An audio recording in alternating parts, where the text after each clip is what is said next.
गणेशाय नमः। श्री सरस्वती माता नमो नमः। वक्रतुण्ड महाकाय कोटिसूर्यसम्प्रभा निर्विघ्न कुरु मे देव सर्वकार्येषु सर्वदा। गुरुर्ब्रह्मा गुरुर्विष्णु गुरुदेवो महेश्वराय गुरु साक्षात् परं ब्रह्म तस्मै श्री गुरुवे नमः।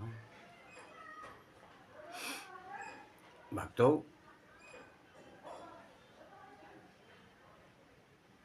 रामचरित मानस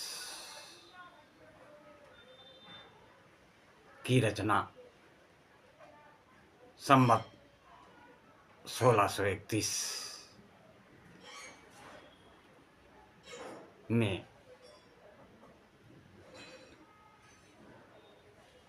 लिखना तुलसीदास जी ने चालू किया था और संपूर्ण हुई रामायण संवत 1633 को, यानी 2 वर्ष 7 माह 26 दिन में। और एक एक चौपाई उन्होंने भक्तिमय होकर अपने ज्ञान और भक्ति के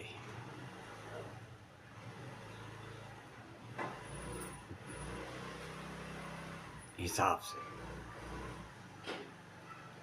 रामायण की चौपाइयाँ का निर्माण किया, जो एक एक चौपाई रामायण की महामंत्र है। इसमें टीका टिप्पणी करना तो अति शर्मनाक है। जैसे एक चौपाई आजकल विवादित बनी हुई है, ढोल गवां शूद्र पशु नारी सकल ताड़ना के अधिकारी, जो रामायण में भी लिखा है कि ढोल गवां शुद्ध पशु नारी सकल ताड़ना के अधिकारी।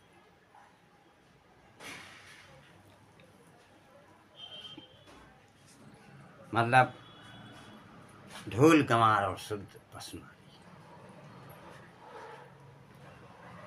ये पांचों शिक्षा के अधिकारी। शिक्षा का मतलब ज्ञान और किसी अशिक्षित को शिक्षित करना। इसमें श्री गोस्वामी जी तुलसीदास ने बहुत सूक्ष्म से वर्णन किया है। महापुरुषों के वचनों को हम सूक्ष्मता से समझ पाएं, प्रायः ऐसा कहकर हम कहीं कहीं माता एवं बहनों की अवहेलना करते हैं। कई जगह हम इसका प्रयोग भी कर देते हैं। और जो गोस्वामी जी ने लिखा है, ढूल गंवार शुद्ध पशु नारी सकल ताड़ना के अधिकारी, अब इसकी व्याख्या सूक्ष्मता से सुने और विचार पूर्वक शास्त्रीय प्रमाण के साथ। ढोल है ना, ढोल को ताड़ना चाहिए, यानी कि थाप थाप दिए या हाथ मारे, यानी थपाक चाहिए संगीत शास्त्र के अनुसार, तभी वो राग प्रकट कर पाएगा और बजेगा। ढोल को हाथ जोड़ के बोलो कि साहब आप बज जाएं, नहीं बजेगा। उसको ताड़ना चाहिए। अब ताड़न शब्द पांचों में लागू नहीं होता है, शब्द एक ही है ताड़न। जैसे कनक, कनक एक ही शब्द है। कनक का नाम सोना भी है, कनक को सोना भी कहते हैं और मदार भी कहते हैं। कनक कनक ते सौगुनी, मादकता अधिका, वाखाए बोराय या पाए बोराय। कनक केवल एक ही शब्द, कनक यानी सोना और कनक यानी धतूरा भी कहते हैं, जिसको खाने से इंसान बावरा हो जाएगा। एक कनक एक ही है पर अर्थ अलग अलग हो जाएगा। ताड़न का अर्थ है उसको पीटना, पर वो शास्त्रीय संगीत के आधार पर है। ताल देने पर ही वो संगीत देगी और राग प्रकट करेगी और आनंद का उमगन होगा। ना कि प्रार्थना करने पर। अच्छा, गंवार कहते हैं विवेकहीन पुरुष को। अगर आपने उसको नहीं देखा तो कार्य नष्ट हो जाएगा। जैसे आपने कोई कार्य दिया और आपने उस पर दृष्टि नहीं रखी तो आपका कार्य नष्ट हो जाएगा। ताड़न का अर्थ है पीटना नहीं है, ताड़न का अर्थ है दृष्टि रखना, देखना। उस अविवेकी गंवार पर यदि दृष्टि ना रखी, जो आपने कार्य दिया है, जो भी कार्य उसको दिया है, उस अविवेकी पर दृष्टि रखना, क्योंकि वो अविवेकी है, गंवार है, कार्य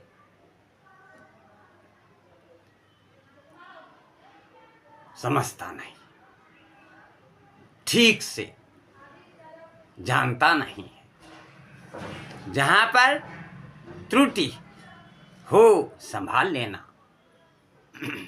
तो वो समझ जाएगा, क्योंकि वो गंवार है। रामायण में भी शिक्षा के अधिकारी लिखा है, उस पर आप लोगों ने गौर नहीं किया। और शूद्र का तात्पर्य है जो वर्ण व्यवस्था में शूद्र का प्रादुर्भाव हुआ है, वो सबसे श्रेष्ठ जगह से है। प्रादुर्भाव का वर्णन आता है। ब्राह्मणों सुमुख मासी, ब्राह्मणों सुमुख मासी, बाहुराजन्य कृता हुरुह तदस्य। भगवान ने श्री चरणों से ही, भगवान के श्री चरणों से ही वंदना होती है। प्रायः शूद्रों का प्रादुर्भाव श्री चरणों से ही हुआ है। कोई ऐसा न समझे कि शूद्र का मतलब निकृष्ट होता है। शूद्र का तात्पर्य है जैसे किसी कहते हैं कि शूद्रवत आचरण करता है, मतलब शास्त्र के विरुद्ध, सदाचार के विरुद्ध आचरण करना शूद्रवत आचरण की तरफ संबोधित किया जाता है। यहाँ कहा गया है कि शास्त्र के सम्मति, शास्त्र के शासन के अनुसार आचरण ही सदाचार परायण होता है। शास्त्र जिनके लिए जो विधान करता है, यहाँ शूद्र के ताड़न की बात कही गई, तात्पर्य कि डंडे से ताड़न नहीं करना है, नहीं कहा गया है। अगर उसको देखना और समझना है। नारी, अगर स्त्री को हम कहें कि ताड़न से ही वो केवल काबू में रहती है, तो राष्ट्र में अपने प्रसिद्ध लक्ष्मीबाई जैसी समर्थ वीरांगना, उसके सामने बड़ों बड़ों वीरों के दांत खट्टे कर दिए, ऐसे बहादुर सिंघनी हुई और अंग्रेजों के दांत खट्टे कर दिए। अगर कोई समझे कि नारी केवल ताड़न के लिए है, तो उसकी मूर्खता है। पुरुष और नारी का समान प्रादुर्भाव हुआ है। भगवान ब्रह्मा के भी अंग के दाहिने से माता सरस्वती विराजमान, दाहिने तरफ से मनु और बाईं तरफ से शत्रुपा।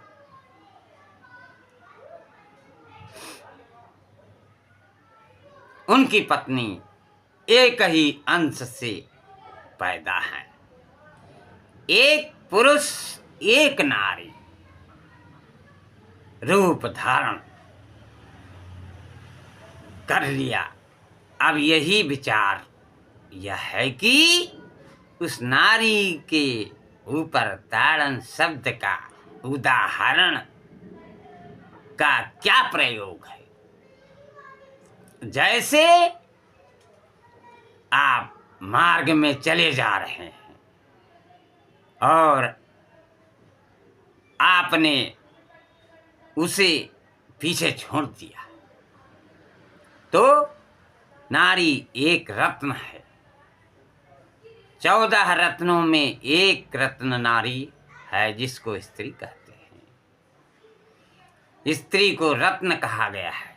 भगवान श्री रामचंद्र जब वनवास में जा रहे थे, तो नाव में सबसे पहले आगे सीता जी को करके नाव में चढ़ाया।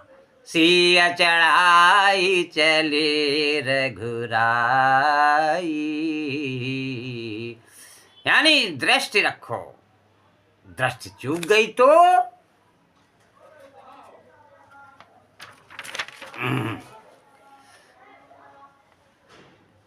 रत्न है। यहाँ दृष्टि रखना बताया गया है, पिटाई करना नहीं बताया गया है। जैसे ढोल को पीटा जाता है, जैसे कनक के कई अर्थ होते हैं, ऐसे ताड़न शब्द का अलग अलग प्रयोग है। स्त्री के ऊपर दृष्टि रखो। किस प्रकार की दृष्टि रखो? क्योंकि वो हमारे यहाँ रत्न की तरीके से है। कोई ऐसा ना हो कुदृष्टि वाला मिल जाए और उस पर हमला कर दे। जैसे पाणी ग्रहण संस्कार में रक्षा का भी सूत्र बताया गया है कि आपको अब यह समर्पित है, अब इसकी रक्षा का उत्तरदायित्व आपका है। हमारे शास्त्रीय सिद्धांत के हिसाब से स्त्री को कभी अकेला छोड़ने का सिद्धांत नहीं पाया गया है। बच्ची है तो माता पिता के शासन में, थोड़ी बड़ी हुई तो भाई आदि के शासन में, और बड़ी हुई तो पति की देखरेख में, और बड़ी हुई तो पुत्रों की देखरेख में। मतलब एक सानिध्य का एक दृष्टि रखी गई है एवं सदैव दृष्टि रखने को कहा गया है। दृष्टि रखेंगे तो उसका अभी गलत नहीं होगा, उसका अहित नहीं होगा। मानो कि कोई स्त्री कोई अकेला पा गया और कुमार्गामी वृत्ति वाला हुआ तो आज जो घटनाएं सुनाई दे रही हैं या देती हैं, अगर दृष्टि रखी गई होती तो अनहोनी घटनाएं नहीं होती, क्योंकि नारी बुद्धि स्वरूपा भी कहा गया। भगवान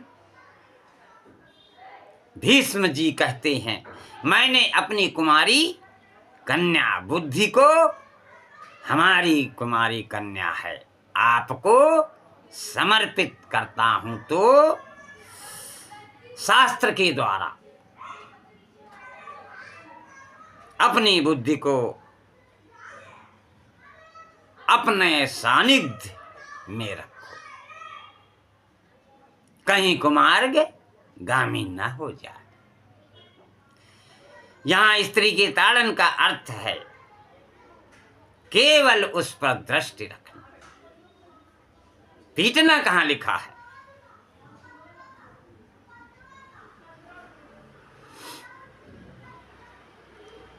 विद्वता से देखो तो एक सी एक वीरांगना, ऐसा नहीं कि नारी निर्बल है।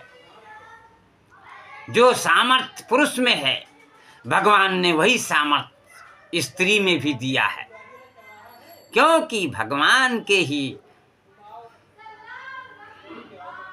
दो रूप हैं, एक स्त्री एक पुरुष। तो इसमें ताड़न का कई अर्थ होता है। भगवान की शक्ति भी स्त्री है। जिस धरती में स्त्री का अपमान होता है, उस घर का नाश हो जाता है, निश्चित नाश हो जाता है। आप देखिए,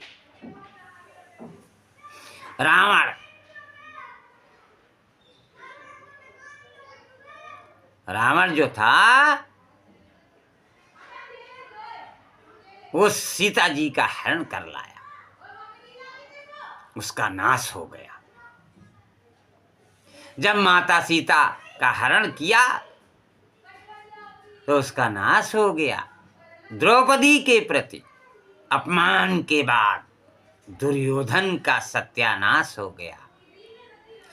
कंस के अत्याचार के बाद कंस का सत्यानाश हो गया। तो भक्तों, ताड़न का अर्थ है दृष्टि रखना। आपका अधिकार है कि आप नारी को सुरक्षा व्यवस्था में रखें, क्योंकि शास्त्र ना हो तो बुद्धि भ्रष्ट हो जाए। भगवान का भय, मर्यादा का भय हमको सुरक्षित रखता है। इसलिए दृष्टि रखना है ताकि वो पवित्र रहे, सुरक्षित रहे, ना कि उसको पीटने के लिए लिखा है। तुलसीदास जी ने कहा है कि सावधानी पूर्वक अपनी वृत्ति को रखते हुए महापुरुषों द्वारा संबोधन किए गए वचनों को समझने मात्र के लिए है।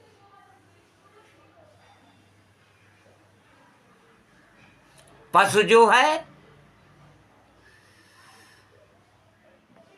पशु का जो चालक है, उसको दृष्ट रखने के लिए कहा गया है। इशारे से, पैर की एड़ी से चलाते हैं, वही तो साथ में डंडा भी रखते हैं, डराने के लिए। वो भी पीटने के लिए नहीं, डराने के लिए। उसको इशारे से चलाते हैं तो क्या हाथ जोड़कर कहे कि हे बैल देवता, दाहिने चलो या बाएं चलो, तो क्या वो चलने लगेगा? वैसे तो पशु भी बहुत समझदार होते हैं, क्योंकि लगाम पकड़कर भी चलाया जाता है और उस पर सदैव दृष्टि बनाए रखने को ताड़न कहते हैं, ना कि पीटने को ताड़न कहते हैं। तो भक्तों, आप लोग इस चौपाई को कुदृष्टि से ना देखें, ना समझें, भक्ति भाव से देखें।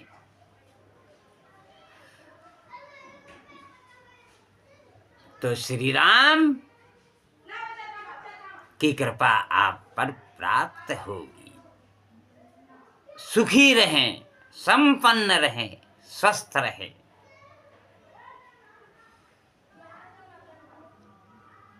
और ध्यान से मेरा ये वक्तव्य सुने और लाइक करें, जिससे आगे आने वाले सभी गूढ़ रहस्यों पर मैं पर्दा उठा सकूं और आप लोगों को समझाने में सक्षम हो सकूं। सीताराम राम राम, सीताराम राम राम, सीताराम राम राम, सीताराम राम राम, सीताराम राम राम, सीताराम।